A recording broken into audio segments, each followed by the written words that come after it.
ओम शांति। आज हम अपने कर्मों के सिद्धांत समझते हैं, लेकिन हमें कौन से कर्मों को समझना बहुत जरूरी है जो हमारी लाइफ के लिए अच्छे भी बन सकते हैं और बुरे भी। बहुत सारे हम कर्म करते हैं जिसमें अच्छाई छुपी होती है, और बहुत सारे ऐसे कर्म कर जाते हैं जिसमें बुराई भी होती है। बहुत सारे ऐसे कर्म है जिसकी हमें सजा मिलती है, बहुत सारे ऐसे कर्म है जिसका हमें फल मिलता है। सजा से तो हम दुखी होते हैं, फल से हम खुश होते हैं। अगर हम कर्मों के ये 5 सिद्धांत समझ जाएं तो हमारा जीवन श्रेष्ठ बन जाए, हमारा भाग्य भी श्रेष्ठ बन जाए। तो कर्मों के हर सिद्धांत को समझना बहुत जरूरी है, क्योंकि आज इंसान कहीं ना कहीं कर्मों को नहीं समझ पा रहा, इसीलिए उसके जीवन में कुछ ना कुछ परिस्थितियां चलती रहती हैं। हमेशा याद रखें, कर्म अपनी धारा नहीं बदलते, मनुष्य को बदल देते हैं।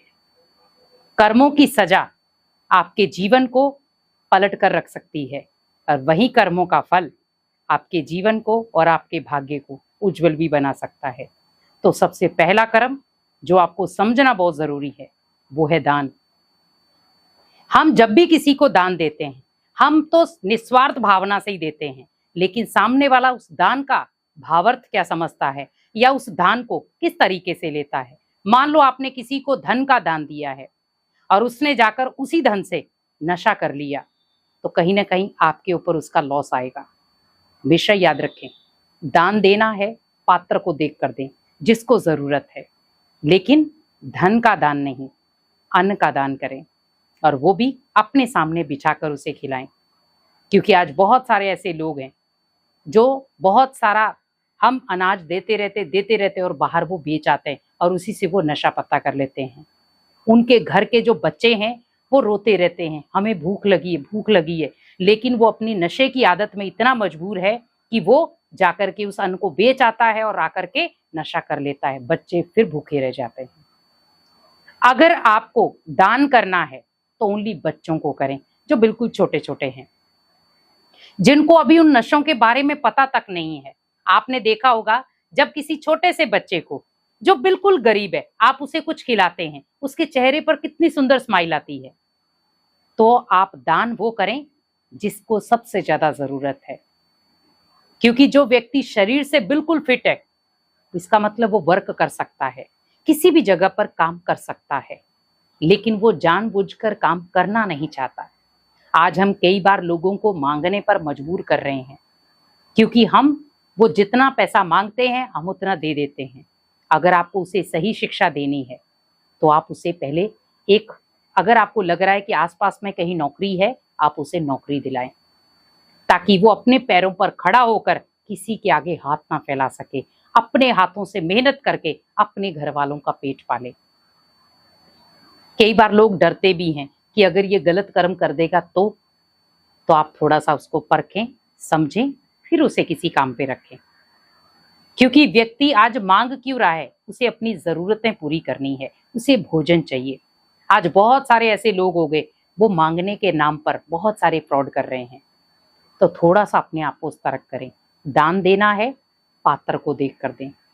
और हम तो ये कहेंगे, आप छोटे छोटे बच्चों को दान दें जिनको जरूरत है, क्योंकि वो बदले में ऐसी चीजें कुछ नहीं करेंगे, तो आपका दान भी विफल नहीं जाएगा, उस दान से आपको फल जरूर मिलेगा। दूसरी चीज, आपको खुशियां बांटनी है। जहां पर आपको लग रहा है कि टू मच चारों तरफ अंधियारा ही अंधियारा है, एक चारों तरफ दुख ही दुख है, वहां पर मुझे खुशी की एक रोशनी जलानी है। और आप खुद सोच सकते हैं वो कौन सा स्थान है, वो है हॉस्पिटल। जहां पर रोगों से चिल्ला रहे हैं रोगी, दुखी हैं, अशांत हैं, परेशान हैं, भले उन्हें वो कर्मों की सजा मिल रही है, पर आप जब भी, अगर कई बार क्या होता है कि हम अपने रिलेटिव को लेकर जाते हैं हॉस्पिटल में, अगर बगल में भी कोई चिल्ला रहा है, रो रहा है, तो हम कभी भी उसको खुशी की झलक नहीं देकर आते। अगर आप स्पिरिचुअल मेंबर हैं, अगर आपके पास आध्यात्मिक ज्ञान है, आप आध्यात्मिक ज्ञान को समझते हैं, थोड़ा सा उसे प्यार से समझाएं और थोड़ा सा उसे रहम भावना से, रहम की दृष्टि से देखें, ताकि उसको भी जिंदगी जीने का मजा आए।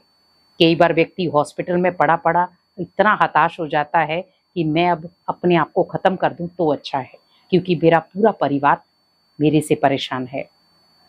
तो अगर कोई व्यक्ति आपको लग रहा है बहुत दुखी है, कई बार घर में भी आपको लगता है कि ये व्यक्ति बहुत दुखी रहता है पर मेरा पड़ोसी है, आप उसे खुशी की कुछ बातें समझाएं, आप उसे खुशी के कुछ टॉपिक सुनाएं, तो उससे क्या होगा, कम से कम भी वो आध्यात्मिकता की तरफ मुड़ेगा।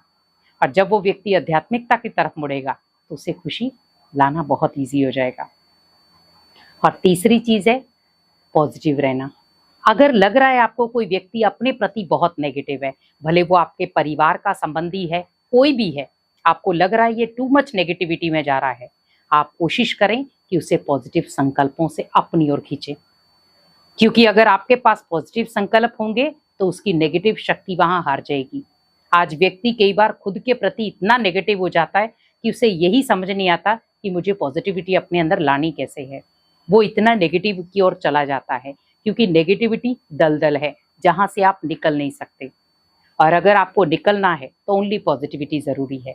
जितना आप पॉजिटिव रहते हैं अपने प्रति भी दूसरों के प्रति भी, उसी कर्म को श्रेष्ठ माना जाएगा।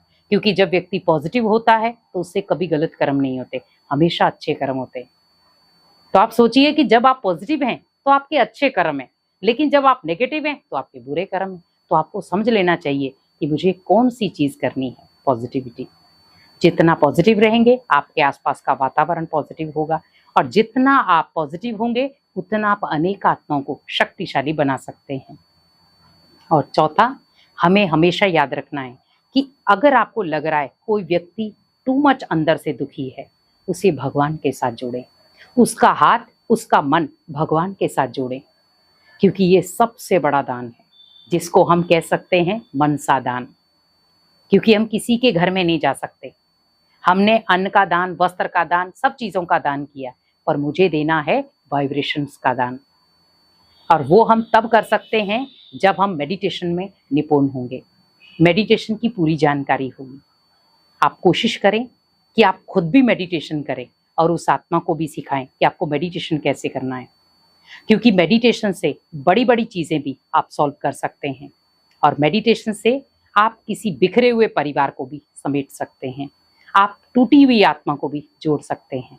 तो मेडिटेशन से क्या होगा, उस आत्मा को जब आप भगवान के साथ कनेक्ट करेंगे तो वो भगवान से अपनी हर मन की बात शेयर कर सकती है, तो वो अपने मन के बोझ भगवान को सुनाकर हल्की भी हो सकती है। और सबसे लास्ट पांचवी चीज है, अपने वातावरण को देखें। अगर आपके घर का वातावरण अशांति वाला है तो उसे कोशिश करें मुझे शांति में बनाना है। और अगर नहीं बन रहा है आपसे तो आप कुछ ऐसी आध्यात्मिक चीजें पढ़ें, आध्यात्मिक कोर्स करें, भगवान की याद में रहें, जिससे आपका वातावरण खुद ब खुद बदल जाएगा। और जितना आपके घर का वातावरण बदलेगा, आपका संग बदलेगा, उतना आपकी नेचर बदलेगी, आपकी आदतें बदलेंगी, आपके कर्म बदलेंगे। क्योंकि कर्मों का सिद्धांत यही है कि हमने जब कर्मों को बदला तो हमारे आसपास की सब चीजें बदल जाएंगी। क्योंकि हमेशा कहा जाता है अगर आपके कर्म श्रेष्ठ हैं तो आपके जीवन में कोई ऐसी चीज नहीं है जो आपको नहीं मिलेगी। आपको हर कर्म श्रेष्ठता की ओर ले जाएगा, और हर कर्म से आप जो चाहें वो हासिल कर सकते हैं। इसीलिए कोशिश करें कि हमें अपने कर्मों को श्रेष्ठ बनाना है, और इन कर्मों से अपने जीवन को श्रेष्ठ बनाकर अनेक आत्माओं के लिए भी उस श्रेष्ठता को लाना भी है, और उस श्रेष्ठ जीवन से आप अनेक आत्माओं को फलदायक भी बना सकते हैं। खूब शांति।